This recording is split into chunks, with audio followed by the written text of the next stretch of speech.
Well, the new National Police Commissioner, Fannie Masemola, has now formally taken over as the person in charge of our National Police Service. You can imagine the issues that he faces. We've had an increasing violent crime rate over the last few years. Police officers are routinely accused of wrongdoing. There was what I suppose could be described as a police failure during the violence in KwaZulu-Natal and Gauteng last year. And, well, not one person has been able to end their time as head of the police in a good way. Well, I'm pleased to tell you the National Police Commissioner joins us now. National Commissioner Fannie Masemola, good afternoon to you, sir, and thank you for joining us on Newzroom Afrika, Channel 405 this afternoon.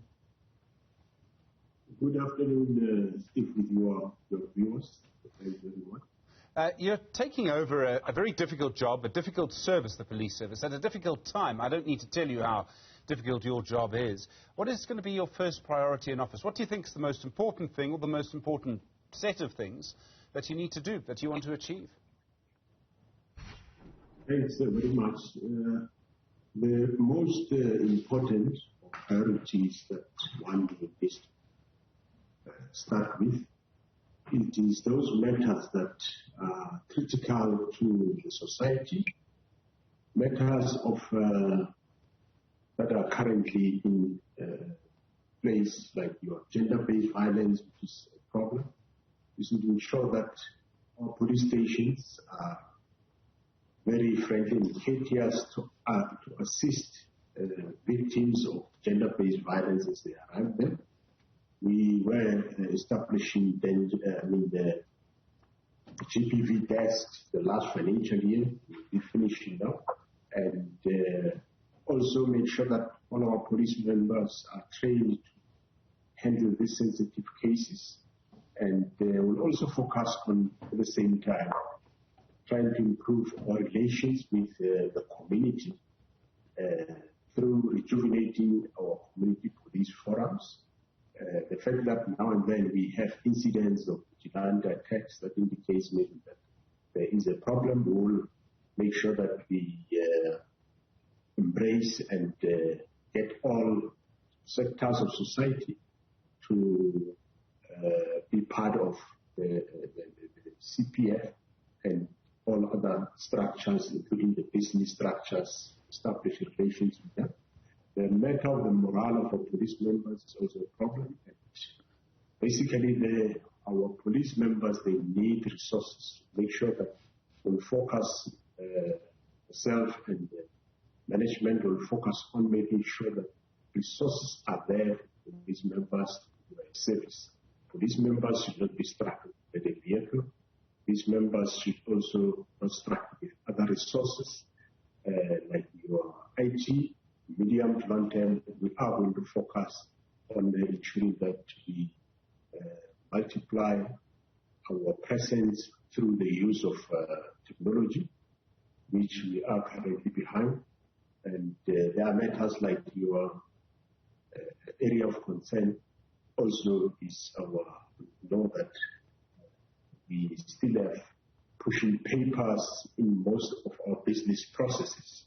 We want to have such systems being modeled into IT systems, for example, application for firearm licenses currently manual, which whenever you apply for the firearm license, be it you are in Smithfield or you are in Mutale, that paper that you have filled must get its way to Pretoria. We want to look at putting IT systems that will make sure that such processes are no more paper-based. And also, as I said, making vehicles available for our police members at police stations so that they can struggle. The repair of vehicles make it simple for police members that they can be able to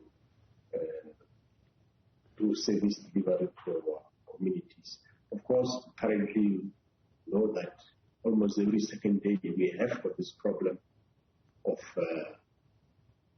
switch off of electricity, where sometimes, yes, it might be load shedding, but of late, most of the time, it's either a cable theft or some critical infrastructure has been stolen. So we are busy rolling out specialized units that are going to focus mainly on this problem of damage to critical infrastructure, be it your cable, be it your theft of the lines and so on. And that, National Commissioner, may I ask, I mean, I think a lot of people are really worried about the violence we saw last year, the violence in KwaZulu-Natal, the violence that, I'm afraid to say, police were not able to prevent. Do you believe the police are in a better position now to prevent an outbreak of violence like that again? Well, since last year, July, we have trained 10,000 plus police members from this station in the handling of such protests and riots. And we are also going to make sure that we're in the process of increasing the numbers in terms of public order, which will soon, this current financial year, see them on the street. We are aware that we are, this current financial year, as the President announced, we are going to train 12,000. So for this financial year, we will be able to train 10,000 of those members, and majority of those, about 4,000, they will be going to public order police units, so that we reinforce what is currently there, so that we have the numbers, and of course resource them with the necessary resources. And the matter of crime intelligence, we are busy looking at those critical vacancies in that area, so that the crime intelligence is capable of delivering the service that is required, and in terms of collecting intelligence for our police members. There's been a sustained increase in violent crime generally over the last 3 years, maybe the last 4 or 5 years, and we really see it in the murder rate, which has been creeping up very slowly, but in a sustained way. In other words, we're becoming a more violent country. What do you believe we need to do to stop that? What are you going to try and do? What strategies do you want to employ to stop that from happening, to make us less violent than we are now?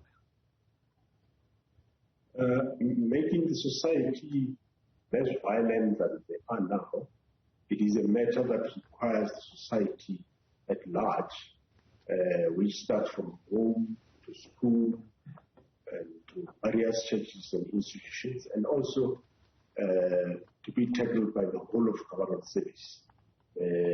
Police as the entry point of the justice system, what is required of us is to make sure that whenever we increase visibility in areas where we have the high crime areas, through deployment of more police, more visible vehicles. And secondly, in case such violent crimes to happen, we'll make sure that those cases are thoroughly investigated, so that we ensure a successful prosecution of such, also making sure that we run through the matters of DNA much more faster, so that victims do not have to wait long. And we will definitely prioritize matters of serious cases. It's believed, of course, that one of the causes is the abuse, substance abuse, be it your alcohol and or drugs. We'll also make sure that we close those drug dens, and also make sure that those that are selling it, they are selling within the prescribed times, and they're selling to the right customers. They are not supplying alcohol to children, because most of the rapes, some happen, of course, in they are domesticated, in that they happen in-house, where surely police can't do anything about that. But then also there are those that happens at liquor outlets where people are drinking.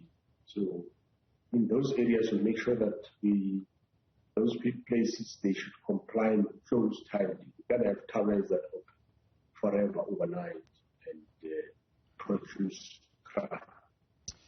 National Commissioner, a lot of times people make claims that this person in government is corrupt or that person is corrupt. Some people have made claims against you, and I think it's probably important to give you a chance just to respond to them if you choose to. There was a report, it was in the Star newspaper, 10 years ago, National Commissioner, so it was a long time ago. They said that you'd bought several luxury cars, you used police money to do it. Was that just a smear? Is there any truth in that? It was a smear campaign. You can remember that time I was acting Divisional Commissioner of Crime Intelligence. And what I did, how they put the way they wrote the article, it was devoid of the truth, far from the truth. What actually I did is that I repossessed luxury vehicles that I couldn't find the value for them. Why are they being used? I repossessed them and we transfer them to other environments where they can best be utilized. And I bought cars, unless we know luxury vehicles, we know them different. But your Golf, Volkswagen Golf Chico, for example, your Hyundai Accent, for example, and I still remember there were basically 3 BMW 3 Series, 318s, 320s, and a 1 X3. If those vehicles are called luxury, then maybe I don't know what luxury is. But yes, I did repossess luxury vehicles that were unutilized in one environment and deploy them better in another environment. And I bought for members countrywide this class of vehicles that I'm talking about, which, if they are called luxury, I'm sure I don't know what luxury is. But what I repossessed, I think it was luxury because it was your Mercedes-Benz 300 cc, your Jeep SRTs, etc., etc. I think those are luxury, but those I didn't buy. I just took from one environment and redeploy them to another. And I bought a lot of all these cheap vehicles. But surely, I'm sure whoever wrote the article, I don't know why, would go out and write such an article. We explained it that time 10 years ago, but somehow it looks like it's not clearly been taken to be understood. But that's the fact of the matter, and that's how it is.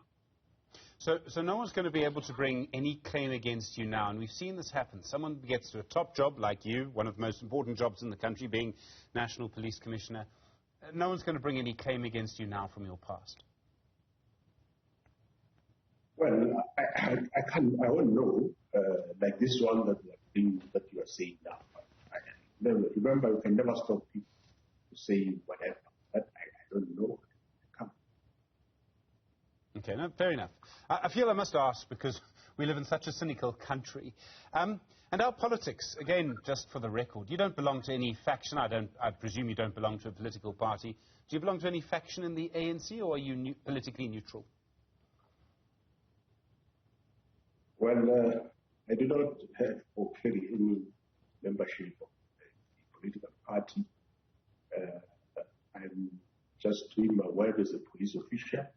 I read about factions like you as you read the newspaper.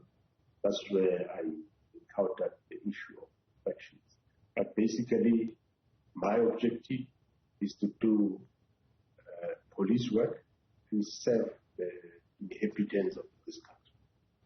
And you will know about the relationship between the police minister, Bheki Cele, and General Kagiso Setole, who came before you. Do you think your relationship with the police minister is slightly better? Well, I do not see anything that is a problem currently. We are both appointed by the president, and I think everybody have got a function. And as in terms of the constitution, is there for policy and direction. And my functions and the police service are clearly stipulated in terms of the constitution. We prevent crime, we investigate and combat crime, we maintain public order, etc., etc. And the minister will always be there as per the Constitution, to assist us in developing policy and to give direction. And I don't see how we will interfere in one another. I believe he's a minister of police. It's not minister of another department. So he will be with us, he will talk to us, and he will pronounce on policing matters. I'm sure he can't pronounce on matters of agriculture or matters of forestry. We can only talk matters of police, and I'm looking forward that we work together and get direction from him now and again. National Commissioner, sir, thank you very much indeed for your time. It may be inappropriate for me to say this, but I think many people are hoping that you succeed, sir, because of the difficulties in your job and just the situation facing our country at the moment with rising levels of violence. So thank you very much indeed. The National Police Commissioner, of course, newly appointed National Police Commissioner Bheki Cele on your television screen this afternoon.